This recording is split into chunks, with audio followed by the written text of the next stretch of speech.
So guys, ito magre-react tayo dito sa trending ngayon na usapan ni BP Lini, BP Lini tuloy, ni Sara at saka ni Tulpo. Talagang mainit to eh. Tingnan natin ha. I would like to Mainit put ang on record labanan nito. my manifestation of support for the budget of DepEd as a courtesy to our Vice President, Sara Duterte. However, I have some few questions and suggestions na kailangan ko pong erase kasi if I don't do that, I'll be remiss of my duty as a senator na nilapitan na maraming mga magulang na mag-aaral sa public elementary and high school para ilabas yung kanilang mga hinaing na karamihan sa mga magulang na ito ay mga mahihirap. Tricycle driver, jeepney driver, kasambahay, security guard, vendor, factory worker, pahinante, etc. At karamihan sa kanilang mga hinaing ay pare-pareho lang ang sinasabi. Malaki po ang budget ng DepEd pagdating sa MOOE, 48 billion pesos a year. And yet, every single day, nakakatanggap po ako ng reklamo mula sa mga magulang na mga mahirap natin mag-aaral para sa kontribusyon. At ang eskwelahan ay nagsasabi, through the PTA, Parents Teacher Association, in the guise of voluntary contribution, when in fact it is a required contribution, mandatory contribution para sa chalks, floor wax, pintura, varnish, TV repairs, electric fan, test tube, and laboratory materials. Kasama dyan yung printer.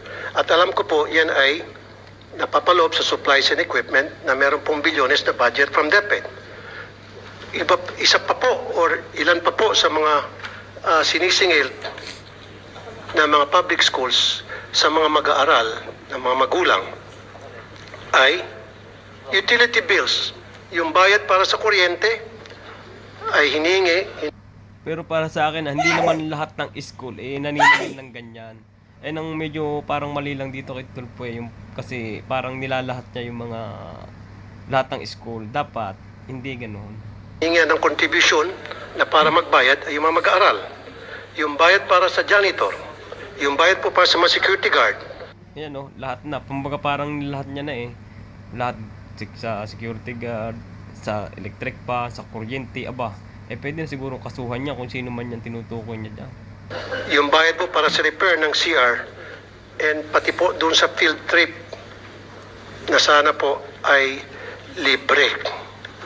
Now, ang tanong, can somebody run me through papaano po ba nadi-distribute, nadi-disburse yung billions and billions of pesos para sa mga nabanggit ko? How is it being distributed?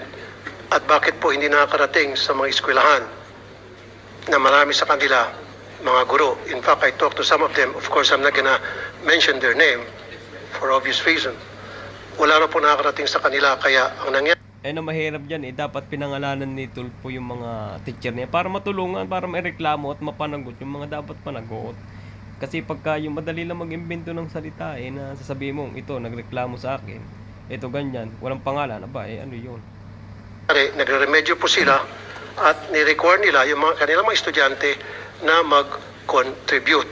Paano po naging required to? Kasi what they do is they call a PTA meeting. Ito po yung doorway, Parents Teachers Association. So pagdating po sa PTA, ngayon, ang first agenda palagi is kailangan natin magbigay ng contribution para sa chalk, floor wax, etc. etc. Kailangan natin magawa agad ito. So ang nangyayari, yung mga magulang ng mga estudyante na walang-wala, napipilitan, peer pressure ang tawag po niyan, sapagkat ilan doon sa mga magulang na mag-aaral na can afford, tumataas ng kamay. Yung mga hindi po nagbo-volunteer, hindi tumataas ng kamay, na binabagsak. Yung mahilig mag-contribute, mataas ang... Pero hindi naman totoo yan yung ibabagsak, hindi ka na nabigay ng ng contribution, kaya nga voluntary yan Sa amin dati nung sa elementary hindi naman ganyan. Kung sino na meron nakakaluwag, yun ang magbibigay. Yung wala talaga. Hindi yan pwedeng pilitin yung wala Hindi rin lahat siguro, hindi lahat ay ganyan. Siguro hindi ko alam kung saan nakukuha ni Sir Rafi yung mga comment na yan. Baka sa comment lang yan sa mga kung sino-sino. Ayun ang mahirap dyan eh. Yung impormasyon niya, walang matibay na kung tao ba yun o ano ba. At honor students pa. Kaya ilan sa mga magulang na ito napipilitan dumiskarte para lamang makapagbigay ng tinatawag na contribution daw. Sino pong gustong sumagot? Madam Chair, Your Honor, Yusek Escobedo of Field Operations will answer the question. Go ahead, Madam Yusek. Chair, good afternoon.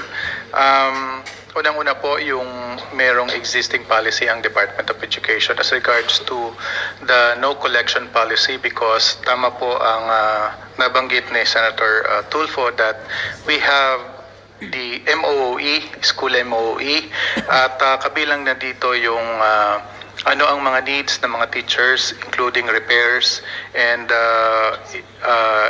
payment for electricity. And we also recognize that merong mga PTAs na nag-i-impose na mga contributions because they're saying that they are a private organization and meron na po kaming mga ongoing investigations.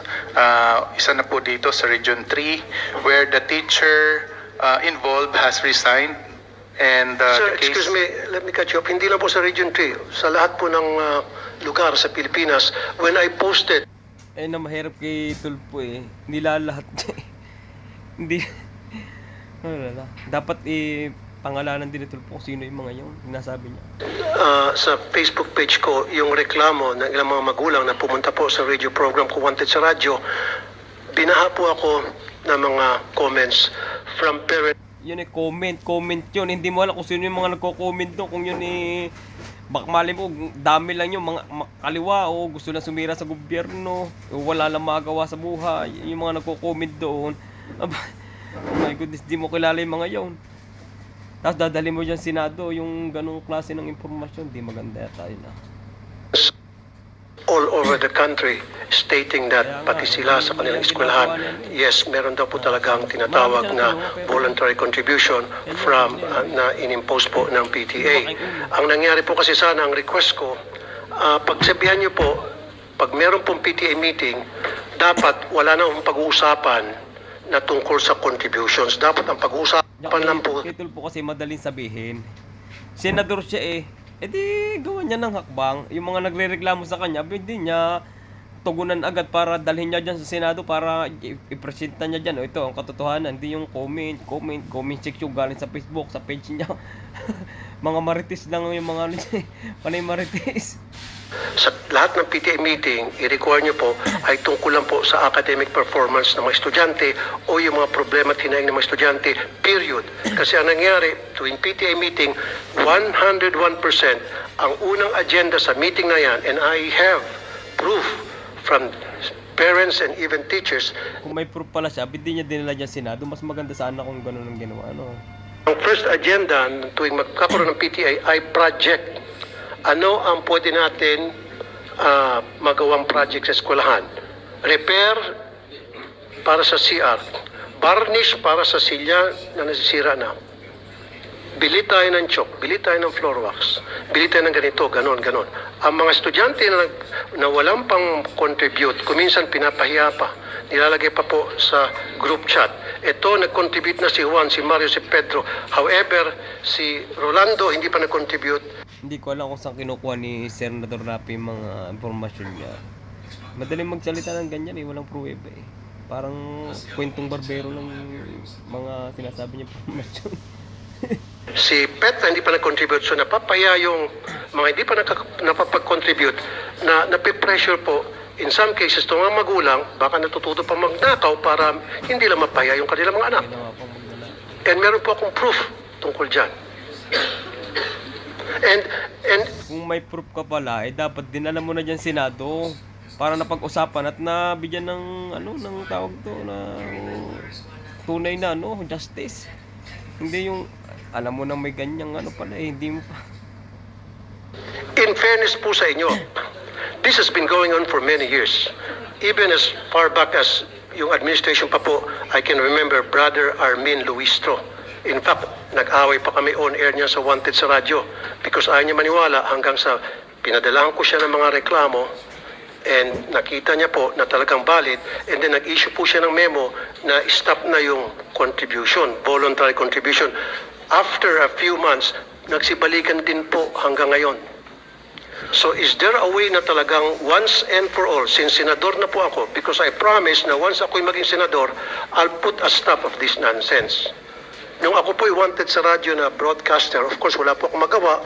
All I can do is call the authorities and tell them, hey, we have complaints pertaining to this and that. Now that I'm senator and they elected and voted me para mabigyan solusyon itong problema ito na mga magulang mag-aral, I have to do something to put a stop to these problems once and for all. Can you guys promise me na mainto na to para ako po'y maging supporter ng inyong budget at hindi ko po kontrahin. Humingi kayo ng 1 trillion pesos for all I care. Kasi alam ko kailangan po ang maayos na budget para sa DepEd. And I firmly believe na kailangan talaga ng DepEd ng pinakamalaking budget among all other agencies because we need to give quality educations to our poor na mga kababayan. Because I believe in who he was less in life should have more in law. So dapat sa ating batas, bigyan po ng magandang edukasyon, bigyan po ng magandang serbisyo ang mga mayroon nating kababayan. Dito lang po sana sila makakabawi. And I agree, dapat pabawiin natin sila sa pamamagitan ng pagbigay ng quality education. Pero how can we give these students quality of education kung kulang-kulang? And then we're teaching these kids to be corrupt when they grow up. How and why? Because they know and they knew na yung paghihingi sa kanilang contribution ay pangingikil.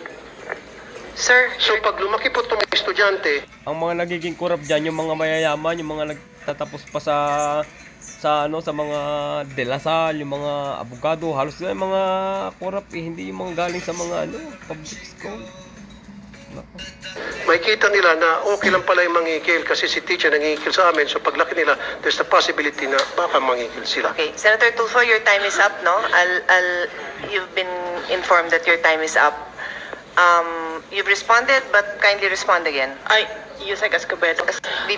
Madam Chair, Your Honor, number one, you asked the question on how you can help. Paano kayo makatulong na senator na kayo ngayon? Pwede po kayong gumawa ng batas na ipagbawal po ang voluntary contribution sa mga Iyon ang dapat gawin ni Senador Rapi Tulfo. Pagkaupo niya pa lang sana, kung talagang ano niya na yan, yung baga noong papalayan edi sana gumawa na siya ng batas. Hindi mag-aantay pa siya ng ganyan. Hindi dapat inaksyonan niya na noon pa. BTAs. And then, pwede po nating i-implement yan. May penalties po yung teacher or parent na mag-insist na merong voluntary contribution. Ang mga PTA po, just like all the other associations, are guided by the majority. Kung ano po yung desisyonan ng majority doon sa kanilang association, yun po yung nasusunod. Now, it is a voluntary contribution. Ang maganda yan, voluntary yan. Kung may nanginingil ng sobra, ireklamo para matanggal agad. Ibig sabihin, hindi po pinipilit yung mga estudyante o yung mga magulang na mag-contribute kung yun man ang nadesisyonan na project ng PTA. Marami po tayong mga stakeholders na iba-iba po yung projects nila sa ating mga paaralan. Hindi lang po mga PTA, but we have NGOs, we have private sector donors who partner with our public schools sa mga specific na projects nila in certain schools. Ganito po din yung ating mga PTA. Pinag-iisipan po ng teachers and ng parents kung paano sila makatulong sa eskwelahan para sa pag-aaral ng mga bata. But then again, as I said, these are voluntary contributions. Pwede po nating ipagbawal. Gagawa po tayo ng batas para po merong penalty. Madam Chair, pwedeng konti na lamang. Wala pong kapangyarihan na para ipatigil yan. Pero however, meron pong kapangyarihan. Wala daw kapangyarihan. Gumawa ka nga ng batas. Senador ka na Isisisi mo na naman siguro sa ano yan, sa DepEd na naman, sila ang nakakaano niyan, gawin nyo. Eh di, huwag ka na magsalita dyan, wala ka na rin palang gagawin. ng DepEd na para ipatigil po yung tinatawag na voluntary contribution sa PTA. Now, doon sa questions ko, hindi pa ata nasasagot. Pwede ba pakisabi sa akin paano po na-disburse yung pong MOE, especially doon sa mga chokes, sa mga electric funds. Electric funds palagi every year yan, talamak na talamak. Janitorial, security, repair, CR, varnish. Para sinasabi ni Tulpo na lahat ng school, gano'n, may CR, toilet, security guard. Kumaintindihan kung bakit sila lahat na. Hindi naman lahat gano'n. Paano po na-distribute from DepEd hanggang sa pagdating sa eskwelahan? Paano nakakarating po yung mga MOE, sir? Meron po tayong listahan kung saan po pwedeng gamitin yung school MOE. At yung sinasabi niyo pong chalk allowance, meron pong cash allowance ang mga teachers. At ito ay Yun naman pala, may cash allowance pala mga teacher. Ba't binabanggit lagi ni Tulpo yung chok? Hindi niya talaga alam, siguro may nagbulong lang dito. Kasi chok, may allowance na nga sila sa chok, ibit mang hingi pa ng chok. Alatang hindi alam ni Tulpo yung sabi niya. taon-taon na ibinibigay. Pero marami naman natulungan niya, si Senator Tulfo niya lang. Medyo sablay dito kasi senado yan, yung baga dapat bawat sasabihin niya, pag-isipan niya rin kasi hindi naman pwedeng lahat ganun lang yun, mali. Bigay sa mga teachers. Kaya hindi po tama na magdemand ang PTA na magsusolicit ng contribution from the members of the PTA para mabigyan ng chalk allowance ang mga teachers because meron ngang panukala sa both chambers of Congress na i-increase yung cash allowance to 10,000. Good. Kasi sir, katulad yan, aside from chalk, floor wax, pintura, varnish, alam ko kasi sa LGU, meron pong atang allocated na 1% from the real property tax ata. Na SAF po. SAF, para sa maintenance ng school. Opo. So doon po pwedeng kumuha kayo ng dagdag budget. Wag lang po sana humingi sa mga estudyante. Kasi nga talaga sir, every single year, palagi pong kasama doon sa paghingi ng contribution ng electric fund. So bakit po kinakailangan ang mga estudyante mag-shoulder ng electric fund ng bawat classroom? Sir. Yes, opo sir. Magkakaroon po kami ng, maglalabas kami ng memorandum and directive to all our schools. Yusek Escobedo. Yes, VP, go ahead. Yes, Madam Go ahead, Chair, Your Honor, we take note of your advice. You don't answer, you don't sign department orders. We take Oo nga naman, si Sarah ang gagawa niyan bakit yan sumasagot? Si Sarah ang dyan ang gagawa ng mga pipirma dyan ay inuunahan niya na talaga si Yusek note of your comments, Your Honor. Thank you, but Your Honor, they must answer these questions because itong question ko po, galing po to sa mga magulang na mag-aaral. Kasi po, I told them na ay na mahirap kay Tulfo galing daw sa mga magulang. Sino yung mga magulang na dapat dinala niya dyan para mapanagot yung school, makakamit ng justice para hindi sabi-sabi lang. Mahirap yung sabi-sabi lang Yung wala ka namang ebidensya na nasan yung magulang, madali magsabi may magulang. Merong doong guro na ganito, yung problema, walang pangalan.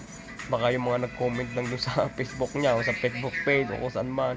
pagdating doon sa hearing sa budget, i-raise ko to. Kung Yes. hindi nyo ako pagsasalitain dito, then, At pinagsasalita naman po kayo. hindi kasi sinasabi, wag daw sagutin. Hindi Because- the VP would like to be the one to answer the Okay, question. thank you. Hindi naiintindihan ni Tulfo. Kasi dapat ang sasagot talaga doon is si Sarah. Wala siya namumuno dyan Hindi yung Yusek. That's my understanding. No, I'm just moderating Thank you, madam. for everybody. Like I said, The VP wanted to answer instead of her USEC. Like I said, supporter po ako. Hindi ko po questionin yung budget. Ayaw ko pong bawasan. In fact, I'd like to put it on record. Kung dadagdagan pa yung budget ng DepEd, I will support. Kaya lang, kailangan ko lang po na mga kasagutan sa ilang katanungan ng mga magulang na mag-aaral. I don't have anything against. In fact, Yeah. confidential fund na marami nagka-question, I don't give a heck about that. Walang pakialam dyan.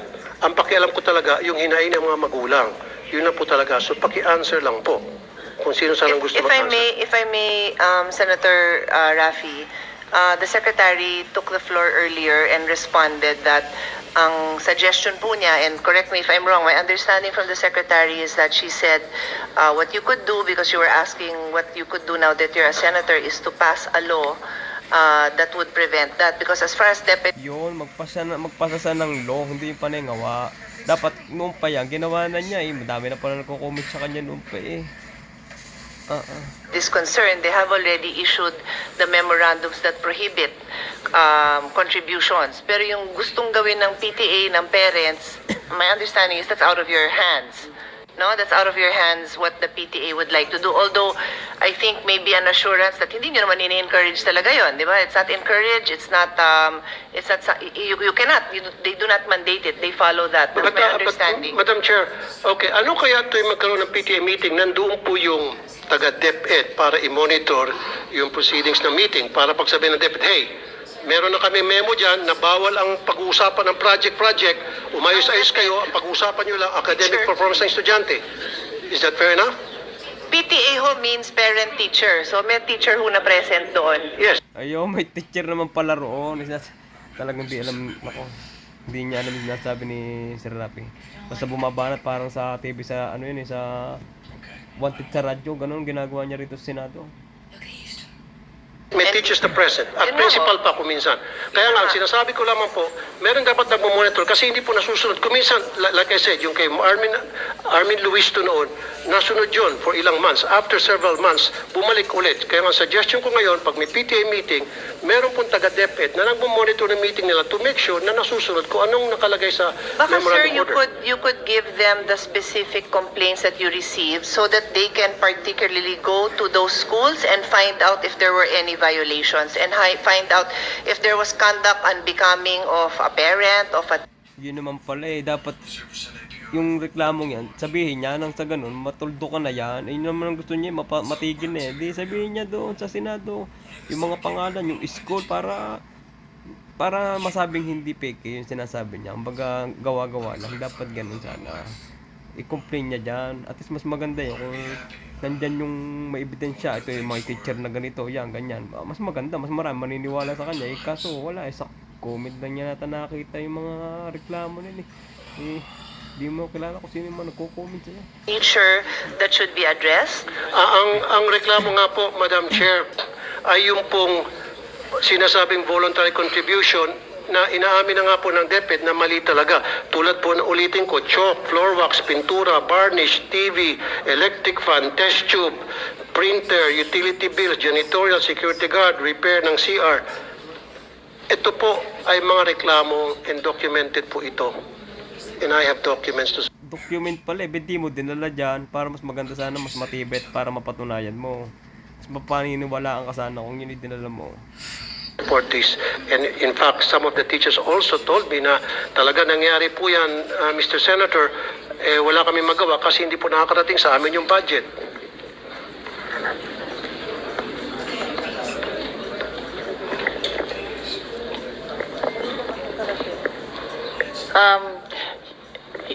Madam Chair, Your Honor, we will submit the downloading of MOOE up to the school level to the Finance Secretariat. Yun ang maganda, ginawa ni Sarah. I-ano niya yung data, yung mga budget kung nakarating. Kasi para malaman natin kung sino ba yung sinasabi ni Rapi Tulfo na hindi naratingan, hindi nakatanggap. Baka na may gawa-gawa lang na hindi nakatanggap pero nakatanggap naman. Kaya diyan malalaman. Ang problema, ayaw naman sabihin ni Tulfo kung sino yung mga yun. At ito na lamang po, Madam Chair, test tube. Hinihingi din po, kasama rin po yung Pwede test bang tube. submit natin? Kasi sir, I've reminded everyone who's Last na beyond lamang their po, Madam time. Chair. Last na lamang. Sige. Test tube. Alam ko meron natong 500 billion na budget for the test tube. Parang every year, bilyones ang naalat para sa test tube. Kasi marami rin po ako mga magulang nagreklamo, pinapakontribute para sa test tube, laboratory test tubes. Ano ho yun, sir? Kasi I Test handle tubes. the budget, so Test tubes I can po. Yung I test can tubes attest. yung para sa mga I have laboratory. not seen 500 billion for test tubes. Or at least yung pong Yan, 500 billion test tube. Wala na kasi masabi si Tulfo. Sakala niya siguro, kukontra sa kanya, akala niya wala dun yung budget secretary, nandiyan si Pia Cayetano, yan, napatunayan, yan pala, makikita na, nag-iimbento siya dyan, saan niyang galing yung 500 billion na sinasabi yung test tube na yun, ay, saan nako, huli, mapapahiya, kaya yan wala kasi sabi ni Pia Cayetano, wala namang 500 billion na budget, ang galing yun, ano yun, marites na naman, my goodness, wala. Alam ko, yung pong... Ay, wala akong 500 billion. Ako na magsasabi Okay. So sa anyway, bakit po yung sa test tube? Sige na lang po. Bakit po test tubes paulit-ulit po every year hiningan po ng contribution ng estudyante? Pwede po ba pa-stop na rin natin yun? Yun lang po. So stop na po. Test tube, makikita doon na yung mga impormasyon na yan, hindi real, hindi totoo. Kasi doon pa lang sa test tube, sino nagsabi sa iyo meron ganun, wala naman pala.